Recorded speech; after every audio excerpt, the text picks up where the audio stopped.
안녕하세요. 사연을 부탁해입니다. 오늘의 사연을 소개하겠습니다. 문득 동서가 첫 인사를 오던 날이 생각납니다. 시어머님께 인사를 드리기 전 서방님이 우리 부부에게 먼저 소개해줬거든요. 동서는 좋은 대학을 나와서 대기업에서 일을 하고 있던 사람으로 직업에 대한 자부심이 대단했습니다.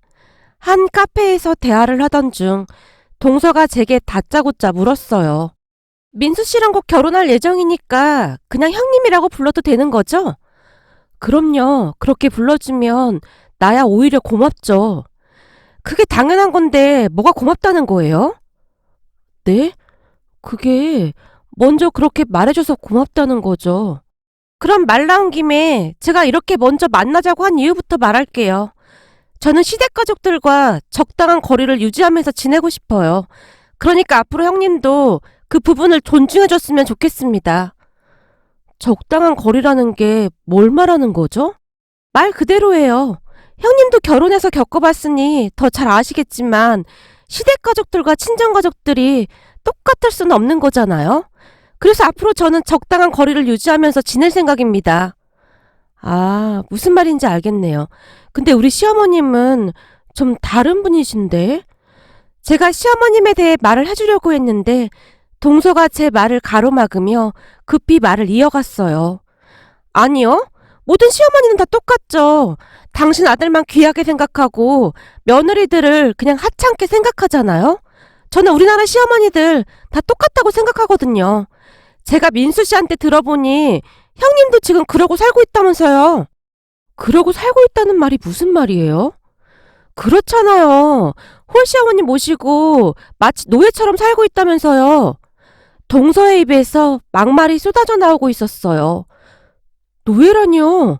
저 노예처럼 살고 있지 않는데요? 지금 그렇게 사는 걸 노예가 아니라고 생각한다면 원래부터 그런 생활에 익숙한 그런 분이신 건가요? 아니 대체 그게 무슨 말이에요? 그렇잖아요. 제가 민수 씨한테 듣기로는 결혼하고 나서 회사 그만뒀다면서요? 시어머니가 회사 그만두고 집에서 살림하라고 했다고 하던데 아닌가요? 그게 맞긴 한데요. 거보세요, 맞잖아요. 요즘 어디 가서 그런 말 하면 완전 정신 나갔다는 소리만 들을걸요? 아니 어떤 시어머니가 회사 잘 다니고 있는 며느리한테 결혼하고 나서 회사 관두고 살림을 하라고 해요? 제가 보기엔 시어머니도 문제인데 형님도 문제가 많은 것 같네요. 시어머니가 회사 그만두라고 했다고 바로 그만뒀다면서요? 저기 그게 그렇긴 한데 암튼 저는 형님의 그런 노예 근성을 이해하기가 너무 어렵네요. 그래서 저는 앞으로 시댁 가족들하고 거리를 두고 생활할까 합니다. 그러니까 형님도 적극적으로 협조 좀 해주세요. 그렇다고 해서 형님한테 민폐 끼치거나 그러진 않을 테니까 그 정도는 도와주실 수 있는 거죠? 도와줄 수는 있지만 결혼 전부터 너무 그렇게 색안경을 끼고 안 봤으면 좋겠네요. 아니 말은 정확히 해야죠. 제가 색안경을 끼고 보다니요. 지금까지 제가 말한 것 중에 틀린 말 없잖아요. 회사까지 그만두고 학가에서 시어머니 시중 들면서 살고 있는 거 맞잖아요. 동서가 잔뜩 흥분까지 한 채 저를 바라봤는데요. 가만히 듣고만 있던 남편이 우리를 말렸어요. 여보, 그만해. 그럼 서로 편한 대로 하시죠. 연주씨, 아니지 재수씨 말은 서로 거리를 두고 살자는 그런 말인 거잖아요. 네, 맞아요. 아주버님이랑은 뭔가 얘기가 통하네요. 아주버님, 형님이랑 사시느라 참 답답하시겠어요. 암튼 앞으로 서로 일정한 거리를 유지하고 살자고요. 제 의견은 여기까지입니다. 들어주실 수 있는 거죠? 재수씨 생각이 그렇다면야 우리가 따라줘야 하는 게 맞는 거죠. 근데 우리 어머니한테도 따로 말할 생각인가요? 그럼요. 나중에 인사드리러 갈 때 그렇게 말할 생각입니다. 동서가 아주 의기양양한 표정으로 우리를 둘러봤어요. 그런 동서를 말리고 싶었지만 동서의 생각은 이미 확고해 보였기에 그 자리에서 무슨 말을 한다 해도 통할 것 같아 보이지가 않았습니다. 그렇게 2달 정도가 지난 어느 날 저녁 식사를 하던 중 서방님이 동서를 데리고 오겠다고 했어요.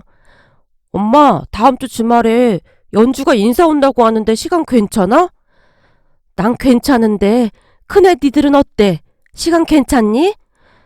네, 다음 주 주말이면 저희도 시간 괜찮습니다. 그럼 그렇게 하자꾸나. 시어머님이 대답하셨고 얼마 뒤 동서가 인사를 왔습니다. 다 같이 식사를 하는 동안 남편과 저는 동서 눈치만 보고 있었는데요. 아무래도 동서의 성격이 많이 까칠해 보였기에 괜시레 엮이고 싶지 않다는 생각마저 들었거든요. 식사를 마친 후 동서가 시어머니에게 다짜고짜 물었어요. 어머님, 제가 알기로는 매년 아버님 제사를 지낸다고 하더라고요. 그렇지. 뭐 거창하게 하는 건 아니고 간단하게 애들 아빠가 좋아하던 음식 만들어서 추억하면서 제사를 지내고 있지. 근데 그건 왜 묻는 거냐? 근데 저는 앞으로 제사 참석이 어려울 것 같아서 미리 말씀드리려고요. 그렇구나. 왜? 혹시 종교 때문에 그런 거니? 아니요. 우리 집에서도 제사는 지내고 있는데요. 제가 나름 곰곰이 생각해봤는데 얼굴도 모르는 분들 제사를 위해서 시간과 노동을 낭비하는 것은 좀 비합리적이라는 생각이 들어서요. 아, 비합리적? 네, 그렇잖아요. 말이 돌아가신 분 추억하는 거라고 하지만 힘들게 음식 만들어서 결국 산 사람들이 다 먹는 거잖아요. 저는 그런 문화 자체가 좀 문제라고 생각합니다.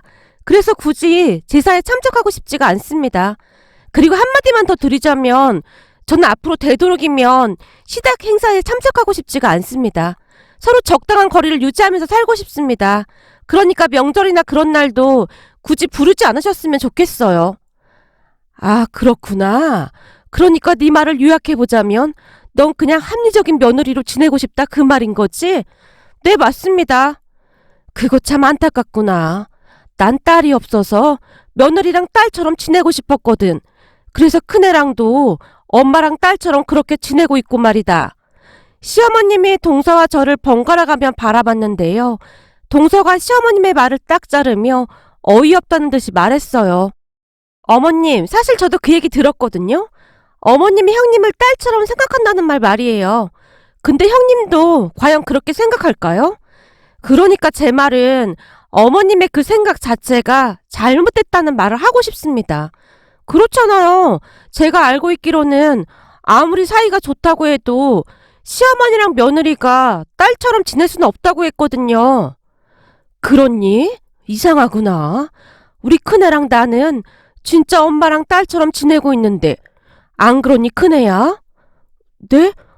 어머님 맞습니다. 저기 연주씨, 아닌지 동서가 뭔가 잘못 알고 있나 본데 우리는 정말로 엄마랑 딸처럼 그렇게 지내고 있어요. 형님, 이쯤 했으면 그냥 사실대로 말씀하시죠.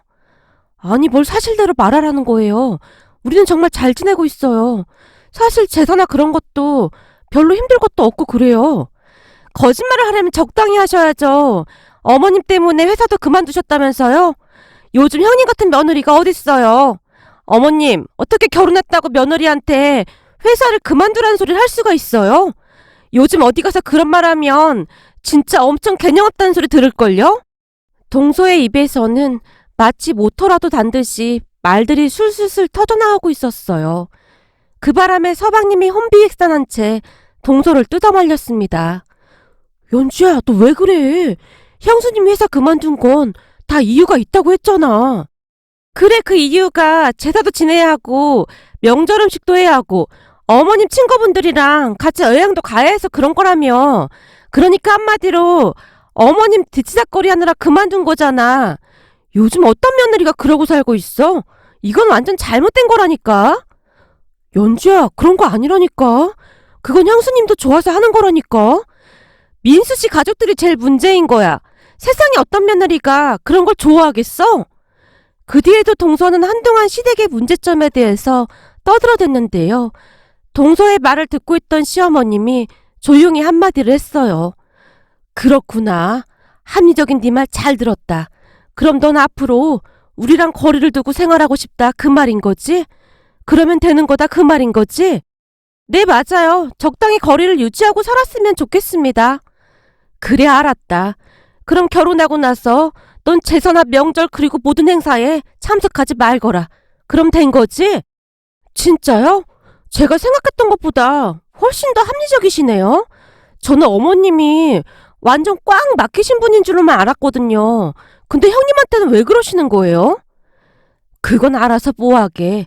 서로 적당히 거리를 유지하면서 살자고 해놓고는 뭐가 그리도 궁금해. 하긴 그렇네요. 암튼 이해해 주셔서 감사합니다. 아니다. 그게 뭐 어려운 일이라고. 그럼 난 앞으로 널 딱 며느리로만 대해주마. 네, 감사합니다. 동서가 신이 난 채 시어머니에게 감사 인사를 하고 있었는데요. 다만 서방님만이 시어머님의 눈치를 보며 안절부절 못하고 있었어요. 동서가 돌아간 뒤 남편이 서방님에게 걱정스레 물었어요. 너 이 결혼 꼭 해야겠냐? 아무리 봐도 우리 집하고 전혀 어울리지가 않는데.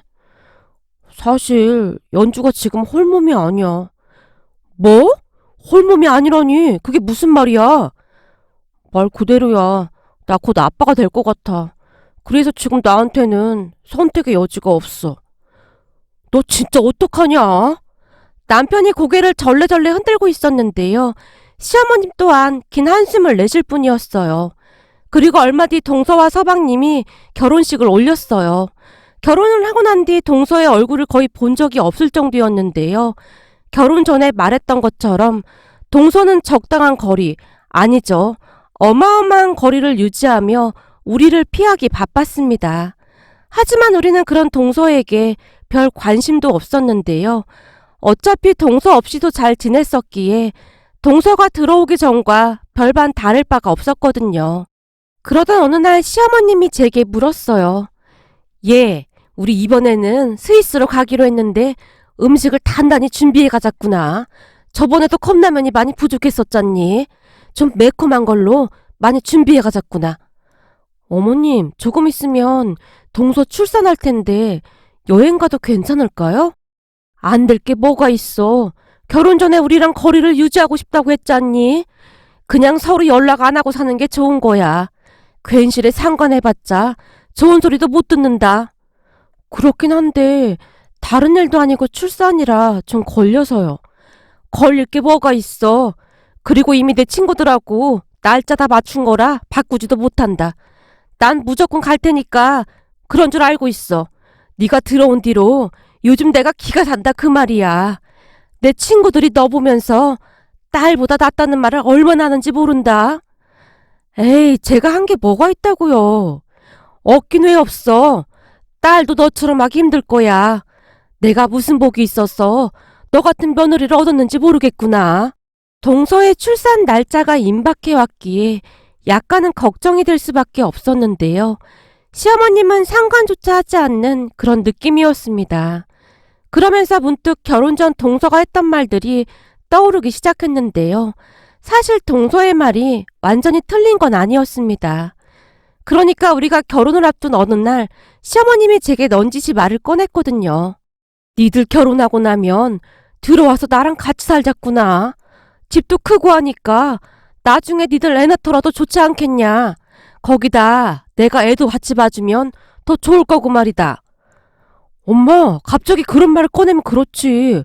우린 따로 살 거야. 하긴 뭐 요즘 어느 며느리가 홀시어머니랑 같이 살려고 하겠어. 나도 그냥 한번 해본 말이다. 예, 너도 너무 마음 쓰지는 마라. 사실 내가 고등학교 동창들하고 계를 해서 자주 여행을 다니고 있거든. 친구들은 다들 딸이 있어서 여행 갈 때 데리고 오고 그러거든. 난 그게 그렇게 부럽지 뭐니. 그래서 며느리가 들어오면 그렇게 지내야지라는 로망 같은 것이 있었어. 근데 내 친구들이 나 같은 생각하는 것 자체가 큰 문제라고 하더구나. 그 뒤에는 그냥 맘 접었다. 엄마도 알면서 마음 불편하게 그런 걸 왜 물어보고 그래? 그냥 한번 말이나 꺼내보고 싶어서 그랬지. 시어머님이 씁쓸한 표정으로 차를 마시고 있었어요. 남편 말에 따르면 시어머님과 시아버님은 유난히도 사이가 좋았다고 합니다. 아들만 둘이었기에 셋째를 낳으려고 노력했지만 잘 안 됐다고 하네요. 그러다 시아버님이 갑자기 사고로 돌아가셨고요. 시어머님께 첫 인사를 드리고 오던 그날 남편이 미안한 듯 제게 말을 꺼냈어요. 자기야, 진짜 미안해. 우리 엄마가 갑자기 그런 말을 꺼낼 줄은 상상도 못했어. 근데 엄마랑 아버지가 딸을 진짜 많이 원했었거든. 그래서 자기랑 딸같이 그렇게 지내고 싶은 모양이야. 그치만 걱정하지 마. 내가 중간에서 역할 잘할 테니까. 자기랑 동생까지 결혼하고 나면 혼자 지내셔야 하는데 집이 엄청 크긴 하더라. 그 집이 아버지랑 엄마랑 처음으로 산 집이라서 아무래도 더 애착이 가나 보더라고. 암튼 너무 신경을 쓰지 마. 남편이 저를 몇 번이나 안심시켰습니다. 하지만 그 뒤에도 시어머님을 만날 때마다 왠지 모르게 맘 한켠이 짠해왔는데요. 저를 만나기라도 하면 시어머님이 저를 데리고 이곳저곳을 다니곤 했거든요. 예, 우리 저기 가서 같이 머리 할까? 예, 내 친구들 보니까 저런 액세서리 가게에서 딸이랑 쇼핑하고 그러던데 우리도 한번 들어가 볼까? 라며 제 눈치를 보곤 했거든요. 그렇게 한참 나중에 알게 된 사실인데요. 딸이 없었던 시어머님이 나중에 며느리가 들어오면 하고 싶은 것들을 노트에 빼곡히 적어 놓으신 채 며느리가 들어오기만을 손꼽아 기다리셨더라고요. 그리고 그것들을 저와 함께 하길 원하셨고요. 물론 저도 처음에는 동서처럼 불편할 수밖에 없었는데요. 시어머님이 워낙 제 눈치를 보셨기에 점점 짠한 마음이 들어 부탁을 거절할 수가 없었어요. 제 성격이 동서처럼 매몰차게 거절해버리는 그런 성격이 아니었거든요. 암튼 그 뒤로도 시어머님과 저는 많은 시간을 같이 보냈습니다. 아마도 그러면서 조금씩 제 마음도 열리기 시작했던 것 같네요. 이게 말이죠. 만약 시어머님의 마음이 진심이 아니었다면 그러지 못했을 텐데 시어머님은 정말 마음이 따뜻한 그런 분이셨거든요. 어느 날은 둘이서 시아버님의 낙골당도 다녀왔는데요.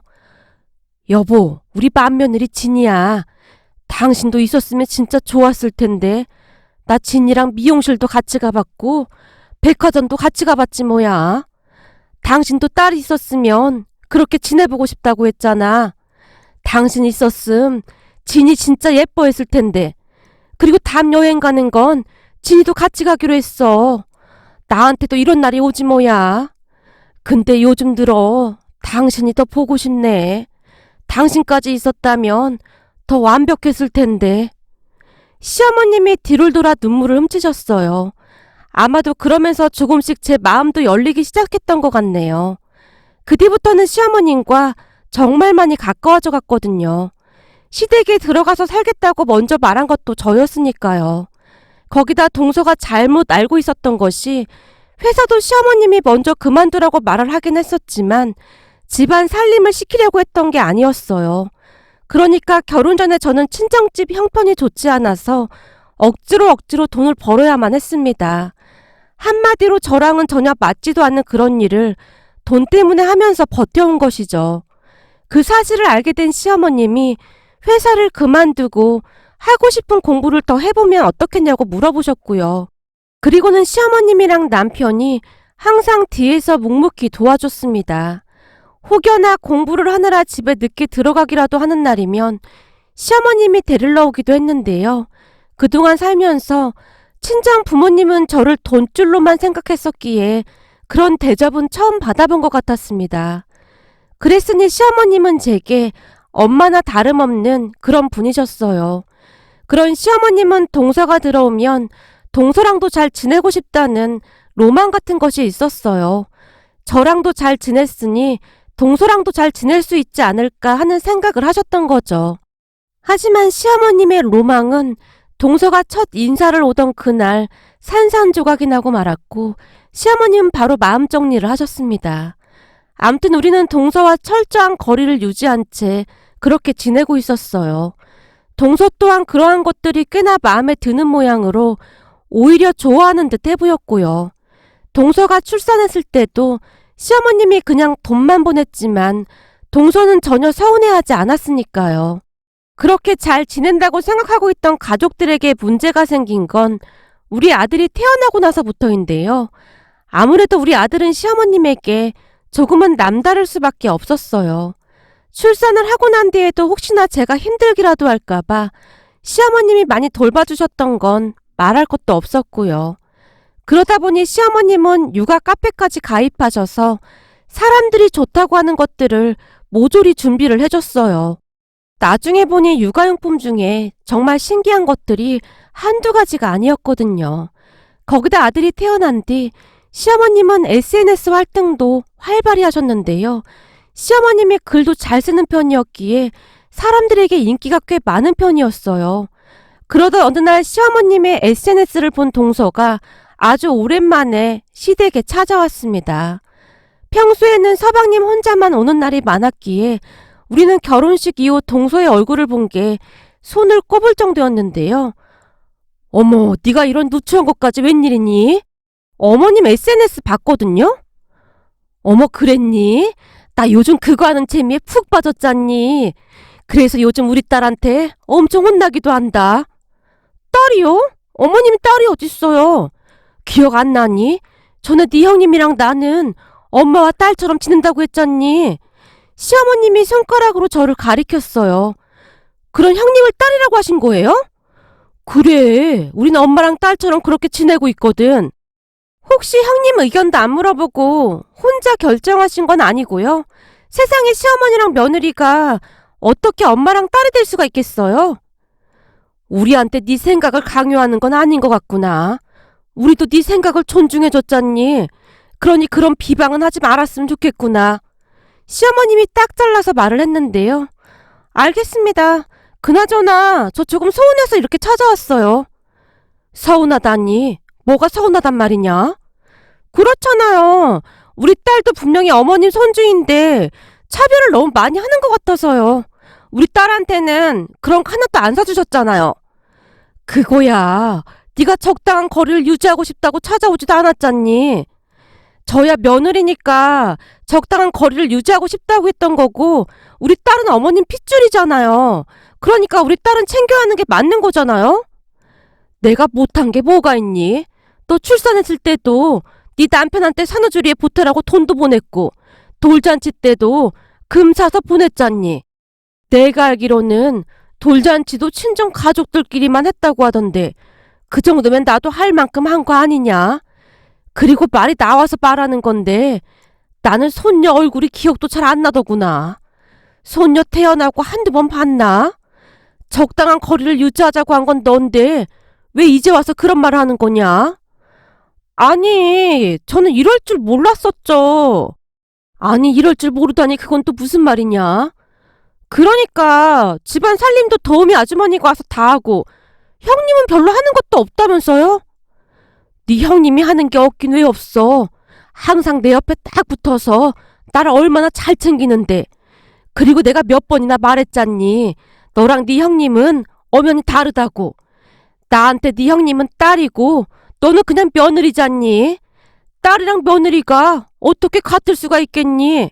네가 원하던 대로 해주고 있는데 갑자기 찾아와서 왜 그러는 거냐? 아니, 그이한테 들어보니 이번에 형님 차도 사줬다면서요.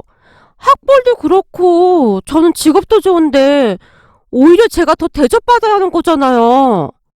예, 난 결혼 전에 네가 말했던 것처럼 딱 며느리 대접만 해주고 있는 거니까 더 이상 어떤 말도 하지 마렴. 네가 원하던 대로 해주고 있잖니. 그리고 학벌이나 네 직업 좋은 게 나랑 뭔 상관이 있다고 그런 말을 하는 거냐?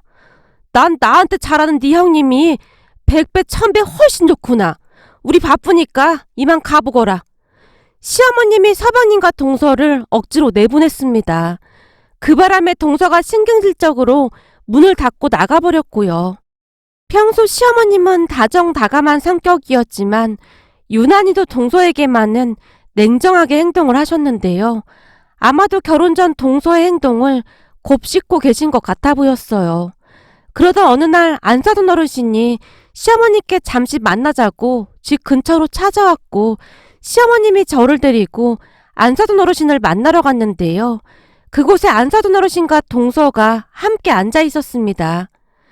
사부인 잘 지내셨죠? 제가 드릴 말씀이 있어서 이렇게 찾아왔습니다. 저기 제가 우리 딸한테 들어보니 우리 딸이 그동안 실수를 좀 많이 한 모양이더라고요. 아마도 결혼 전에 다른 사람들이 시댁과 거리를 유지하고 지내야 한다는 그런 말을 많이 한 모양입니다. 우리 딸이 철이 없어서 그런 것 같은데 사부인이 이해 좀 해주시면 안 될까요? 아닙니다. 제가 이해할 게 뭐가 있다고요. 저는 지금 불편한 게 하나도 없는걸요. 괜찮습니다. 시어머니랑 며느리랑 친하게 지내봐야 서로 불편하기만 하지 않겠습니까? 저기 그게 사돈 맏며느리랑은 잘 지내지 않습니까? 우리 딸이 많이 반성하고 있는 것 같은데 한 번만 기회를 좀 주시면 안 되겠습니까? 여기 우리 진이는 며느리가 아니라 우리 딸인걸요. 딸이랑 며느리가 어떻게 똑같을 수가 있겠습니까? 사부인도 딸이 있지 않습니까? 그럼 제 마음 잘 아실 거 아닙니까? 시어머님이 딱 잘라서 말을 했고 옆에 있던 동서의 얼굴이 울그락불그락해졌는데요. 어머님, 제가 결혼 전에 말실수를 좀 하긴 했지만 그렇다고 너무하시는 거 아닙니까? 어머님 이러시는 거 엄연한 인격 모독입니다. 동서가 화를 참지 못한 채 사돈 어르신 손을 잡아 끌고 나가려고 했어요. 이 손 좀 놔봐라. 네 승질머리가 그 모양이니까 사부인이 질린만 하지. 이젠 나도 모르겠으니까 네가 알아서 하던지 말던지 해. 사부인, 이런 싹퉁바가지는 그냥 모른 척 하십시오. 제가 들어보니 혹시나 콩고물이라도 떨어질까 싶어 이러는 것 같은데 제 딸이지만 이런 며느리라면 저도 싫네요. 죄송합니다. 먼저 일어나겠습니다. 엄마까지 이럴 거야? 됐어, 이 기집애야. 망신도 이런 망신이 어딨어 그래. 라며 안 사던 어르신이 동서를 밀친 채 밖으로 나가버렸습니다. 그 뒤 동서는 한동안 조용했는데요. 몇 달이 지났을 무렵 동서와 서방님이 다시 집으로 찾아와서는 시어머님께 돈 이야기를 하기 시작했어요. 어머님, 저 이번에 전세 올려달라고 하는데 돈 좀 빌려주시면 안 될까요? 그리고 엄마가 그때 어머님 만나고 난 뒤 애도 안 봐주고 연락도 안 돼서 지금 너무 힘들단 말이에요. 어머님이랑 형님이 우리 애 좀 봐주시면 안 될까요? 나도 할 만큼 했잖니. 니들 결혼할 때 전세금도 보태줬는데 무슨 돈을 또 달라고 하는 거냐? 큰애네는 여기 들어와서 살아서 그런 돈 해주지도 않았는데 그 정도 해줬으면 감사한 줄 알고 살아야지. 그리고 시어머니랑 며느리는 적당한 거리를 유지하면서 살아야 해서 난 못 봐주겠구나. 그러니 니들이 알아서 해라. 그 순간 동서가 시어머님 앞에서 털썩 무릎까지 꿇고는 눈물을 뚝뚝 흘렸어요. 어머님, 제가 잘못했어요. 그때는 철이 없어서 그랬어요. 나는 더 이상 할 말 없다. 본디 결혼이라는 것이 부모에게서 독립해야 하는 것인데 왜 자꾸 손을 벌리고 난리야. 모자란 돈은 대출 받으면 될 거 아니야. 난 살다 너같이 개념 없고 얍삽한 며느리는 처음 본다. 형님한테는 다 해주시잖아요. 넌 왜 자꾸 네 형님 얘기는 꺼내고 그러냐? 네 형님은 결혼하자마자 내 딸이 됐다고 했잖니. 시끄럽게 하지 말고 그만 나가봐라. 시어머님이 냉정하게 말했어요. 그 뒤에도 동서가 몇 번이나 찾아와서 시어머님께 빌어댔지만 시어머님은 꿈쩍도 하지 않았는데요. 어머님, 동서 말대로 철이 없어서 그런 건데 한 번만 용서해 주시는 게 어떨까요? 예, 네 둘째 같은 애는 내가 돈 없으면 그냥 내다 버릴 그럴 인간이다. 적당히 선 긋고 지내는 게 최고야. 시어머님이 완강하게 고개를 내저을 뿐이었어요. 결국 동서는 자포자기한 모양으로 시댁에 발걸음도 하지 않고 있습니다. 시어머님 말씀이 맞았던 걸까요? 돈 나올 구석이 없다는 것을 생각했던 것인지 포기를 한 것 같아 보였어요. 거기다 더 큰 문제는 애를 봐줄 사람이 없어서 서방님과 동서가 한참을 다투다가는 결국 동서가 회사까지 관두고 육아를 하고 있다고 하는데요. 조카가 잔병치레가 많은 편으로 별다른 방법이 없었던 모양입니다. 안 사돈 어르신도 절대 도와주지 않겠다고 하셨다고 하니까요. 맞벌이를 하다 홀로 보니 많이 힘든 모양으로 꼴이 말이 아니었다고 하더라고요. 그 모습에 시어머님이 헛웃음을 지으시며 한마디를 하셨어요. 거봐라, 둘째는 나를 돈으로밖에 안 보는 거다. 그러니 나도 딱 그 정도만 해주면 그만인 거야. 우리끼리나 잘 살자꾸나. 그렇게 우리는 동서의 얼굴을 본 지가 언제인지 기억조차 나지 않고 있답니다. 참 안타까웠던 것이 처음 동서를 만나던 날 제 이야기에 귀를 기울였다면 어땠을까 하는 생각마저 들었는데요. 또 한편으로는 들었다 한들 믿지도 않았을 것 같기도 합니다. 이번 일을 겪으면서 물론 시어머니라고 하면 진절머리가 난다는 분도 많겠지만 모든 시어머니가 그렇지는 않다는 걸 말씀드리고 싶습니다. 세상에는 나쁜 시어머니만 있는 건 아니니까요. 오늘의 사연은 여기까지였습니다. 즐겁게 보셨다면 구독, 좋아요 부탁드립니다. 고맙습니다.